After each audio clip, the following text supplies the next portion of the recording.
r/NoSleep. Posted by u/CIAHerpes. I was taken to a prison run by demons. We were greeted by a list of rules. I've been in and out of prisons and jails ever since I was 17. I thought I had seen it all: Aryan Brotherhood members stabbing guards, gang wars, escapes and torture. I saw many things that still give me nightmares to this day. McDonald, 402,202, the guard barked out. I jumped up, the thin mattress under me exhaling a whiff of stale air. I looked through the bars, seeing Correctional Officer Shay.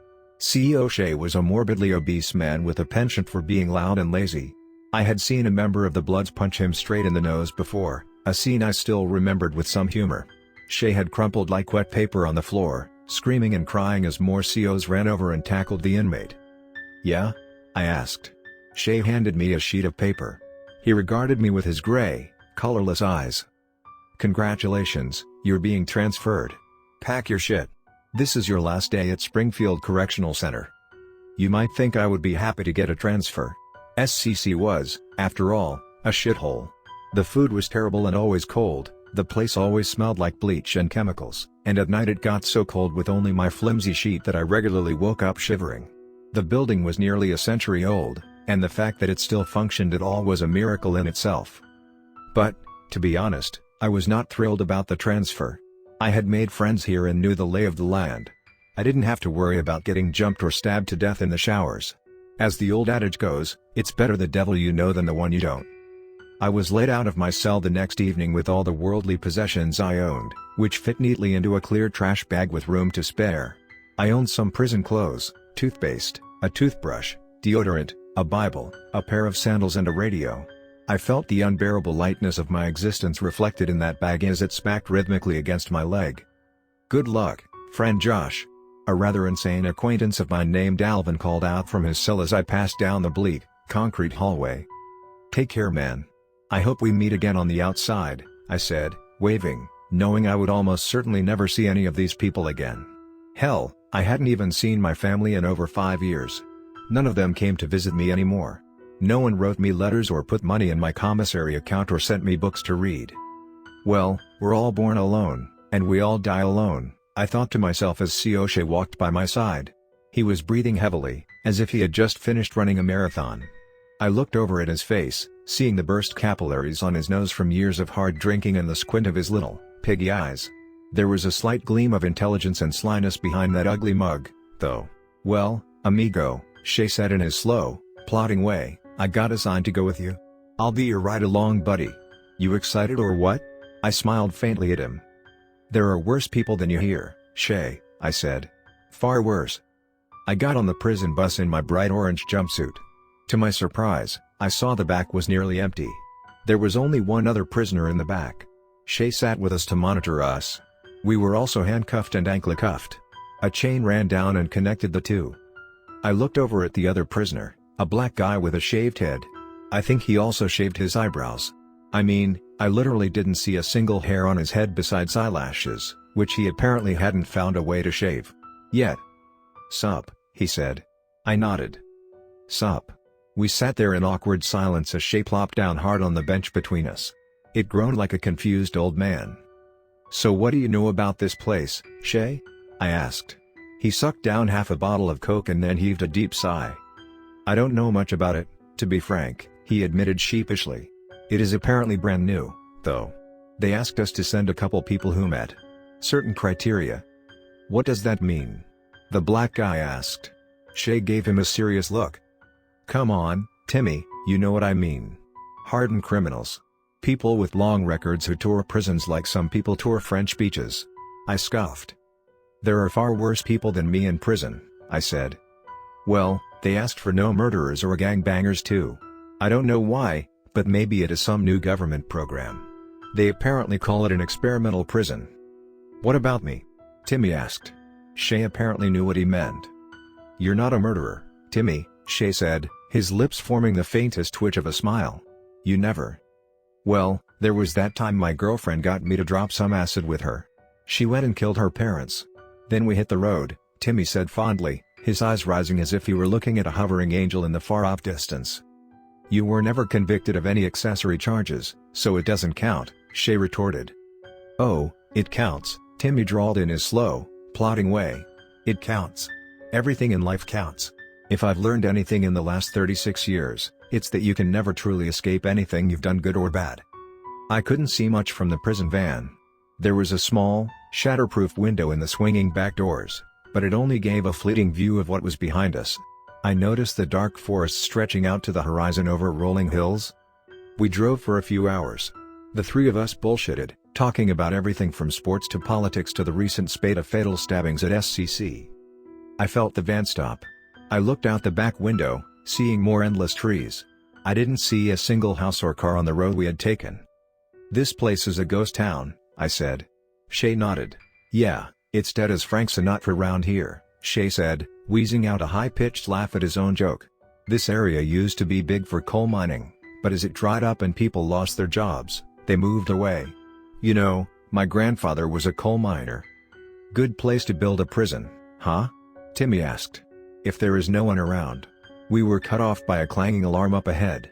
I heard something large moving, probably the gate opening. Then we were inside.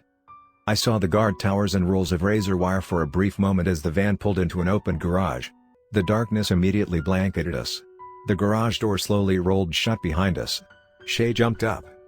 "Let's get you boys inside so I can take off your handcuffs and everything," he said, motioning for us to follow. He pulled out a flashlight from his belt, guiding us through the pitch black. The dim light sent shadows racing across the room like groping tentacles. I caught glimpses of strange objects in the darkness. They looked like medieval torture devices. "What is this place?" I whispered. My voice echoed far too loudly off the cold concrete floor and walls. "Those look like torture devices on that table, Shay. I think those bloody things are thumbscrews and that might be a pair of anguish." I pointed to the pear-shaped object with three wicked blades whose points came together sitting on a dusty shelf. The ornate handle had springs connected to it. The object could be forced into any human orifice and, when the springs were engaged, it would open like a flower inside the person's body, ripping their flesh apart and enlarging that orifice to a bloody, gaping hole. "How do you know so much about this?" Shay asked, giving me a strange look. He narrowed his little piggy eyes. He continued to fumble with the flashlight, peering around for a door to exit the garage. I looked back at the car and saw the driver just sitting there, his entire body as lifeless and still as a mannequin. "I've read a few books," I said as Timmy interrupted us. "I see a little red light glowing under that door," Timmy said. Shay focused his flashlight on the spot. Across the room, I noticed what Timmy was pointing at. It was an ancient-looking black door. The wood had started to crack and splinter down the middle. Engraved in silver on the front, it said, "Entrance to North Frost Penitentiary." "Hello?" Shay called toward the door as the three of us moved forward, the steel chains giving my steps a clinking rhythm. Shay reached the antique crystal doorknob. Timmy and I stood next to a dust-covered brazen bull, its bronze mouth wide open as if it were silently roaring at us. As Shay pulled open the door, crimson light flooded into the garage. Tinted black glass covered the back wall. A speaker button sat next to the window. I looked to my right, seeing a massive sign sprawled across the wall there. It read, "Rules for personal conduct at North Frost. 1. The COs without faces don't work here and we don't know who they are. If you see one, press one of the buttons labeled Emergency Dispatch that are scattered around the complex. 2. When the red emergency lights come on, hide until they shut off. 3. Do not go into the medical ward for any reason. 4. The warden roams the prison every night at 3:33 a.m. looking for human meat. Don't let him catch you." "What is this, a goddamn joke?" Timmy asked, his dark face forming into a scowl. Well." Shay rubbed the back of his neck, looking like an obese little boy who lost his parents.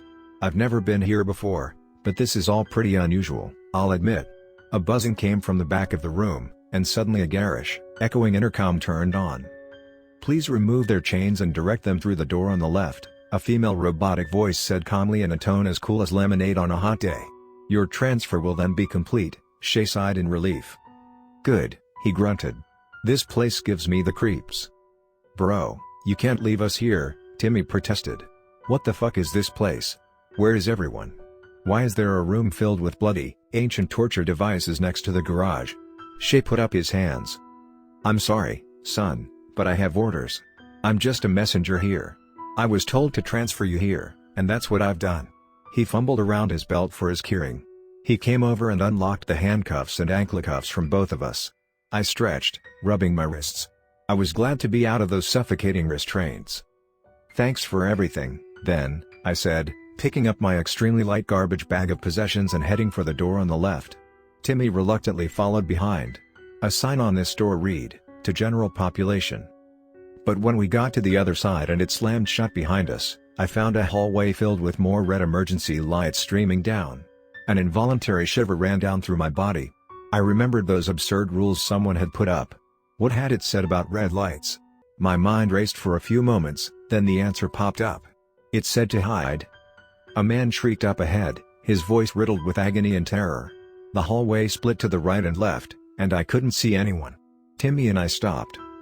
"Dude, screw this," Timmy said, turning and running back toward the door we had come through. He tried pulling it open, but it was firmly locked.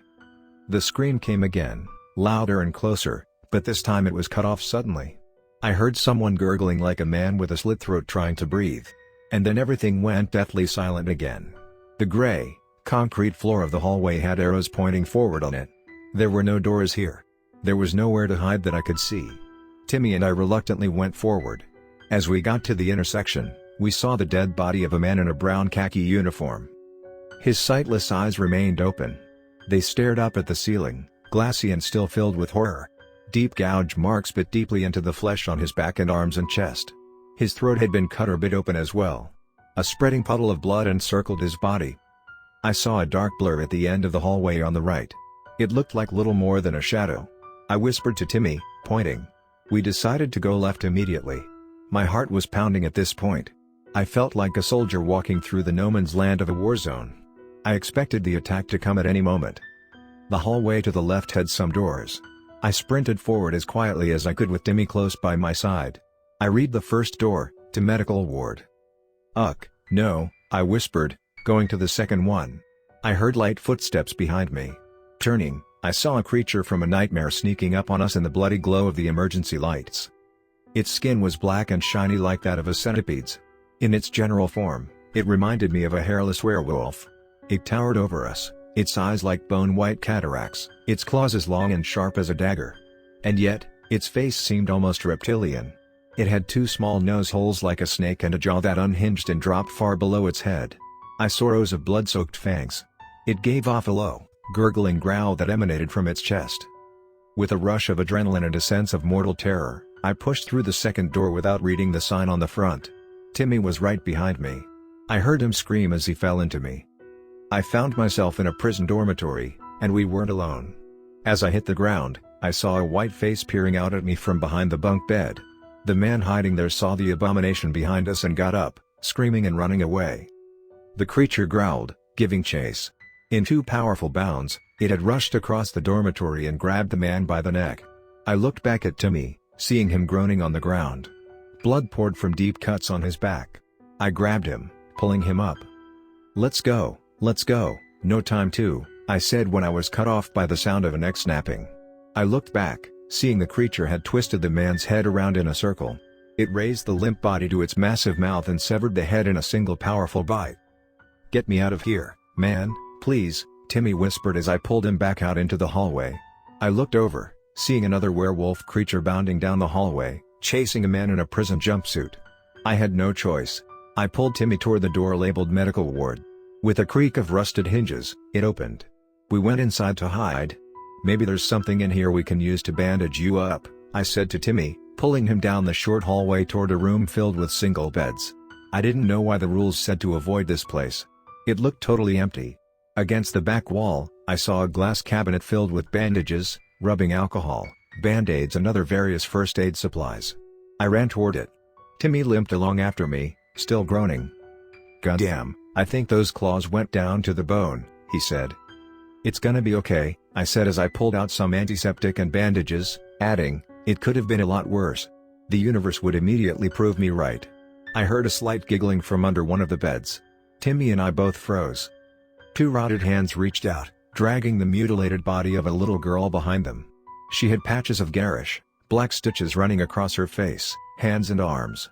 Dark, clotted blood dripped from the sides. She wore a gore-smeared hospital gown and had no eyes. I looked into the empty sockets. They stared back at me like two black holes spinning in the void. As she rose, Her giggles became full-blown laughter, a hysterical gurgling like the laugh of a dying person. Then she ran at me. I saw the silver gleam of a scalpel in her little hand. "No!"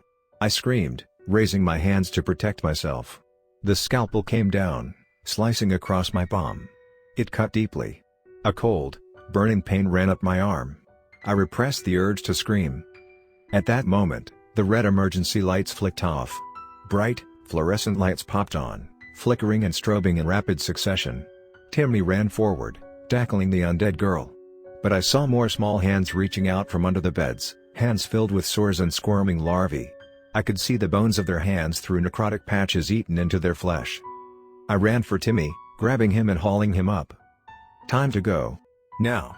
I screamed, pulling him forward as more undead boys and girls rose up, all with sharp knives and surgical instruments grasped in their little hands. I felt a sudden pain in my leg. Looking down, I saw a knife sticking out of my thigh. The empty eye sockets of a little boy's face stared up at me, grinning like a skull. I collapsed on the ground as we were surrounded. I prayed to God then, knowing we would die. I prayed that He would forgive me for all my mistakes, because I was on a fast track to the afterlife and would be seeing Him in a few seconds. With a sharp cry of pain, I yanked the knife out of my leg, turning it on my attacker. Then a gunshot rang out.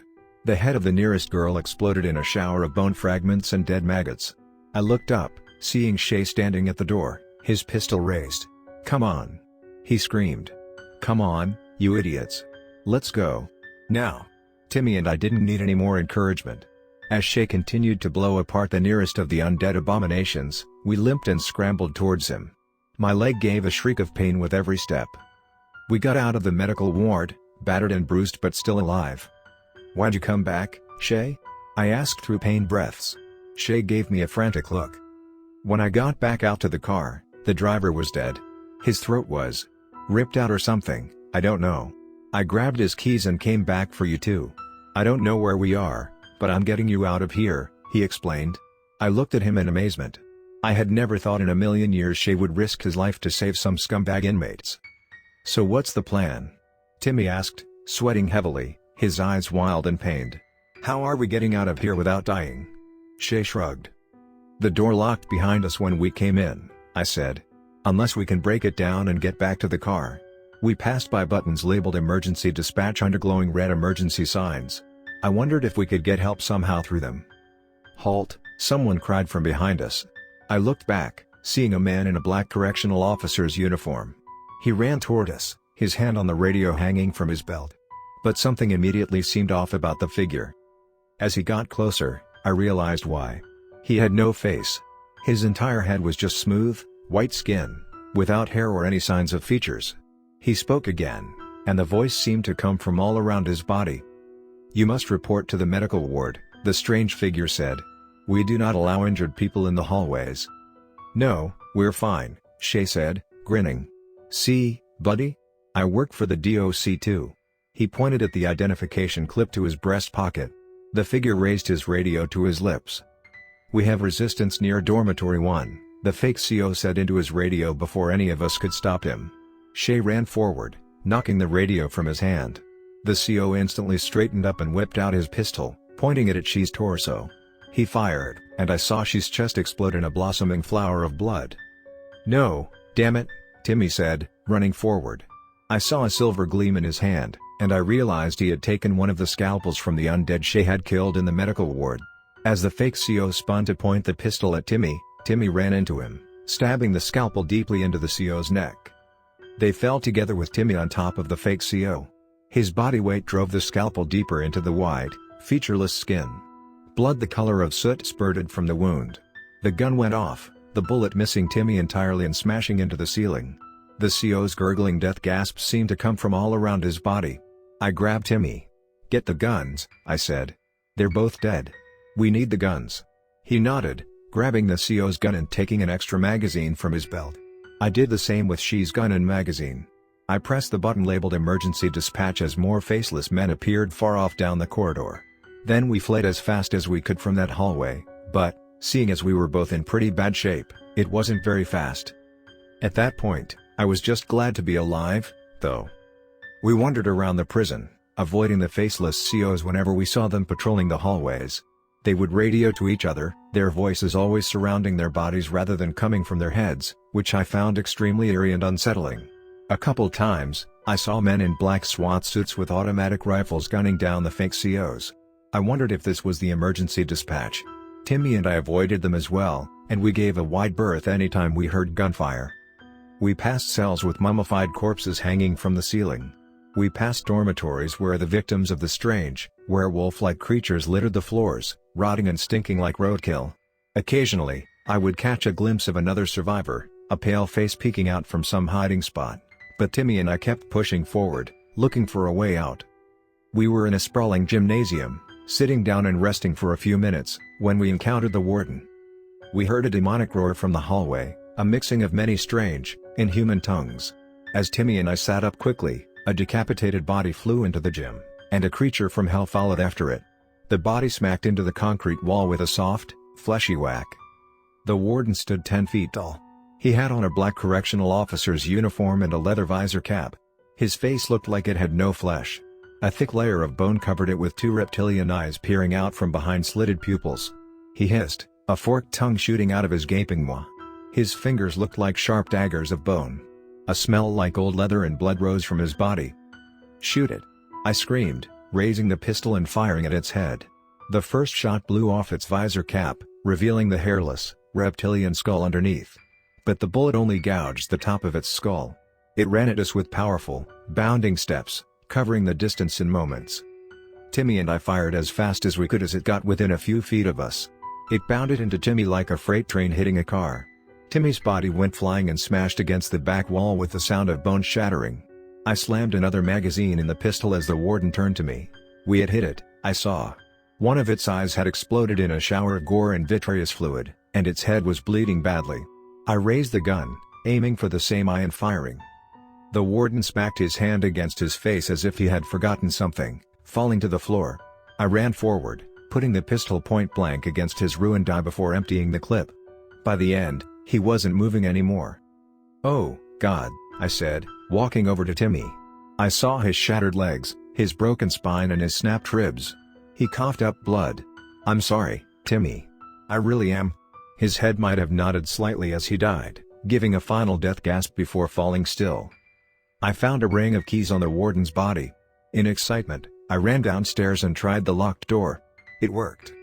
I went to the van, pulling out the dead driver and starting it. After smashing through the garage door, I drove it through the gate. It did catastrophic damage to the prison van, but it got me far enough away before the engine gave out. I don't know what kind of prison that was, but I hope I never see that hellscape again.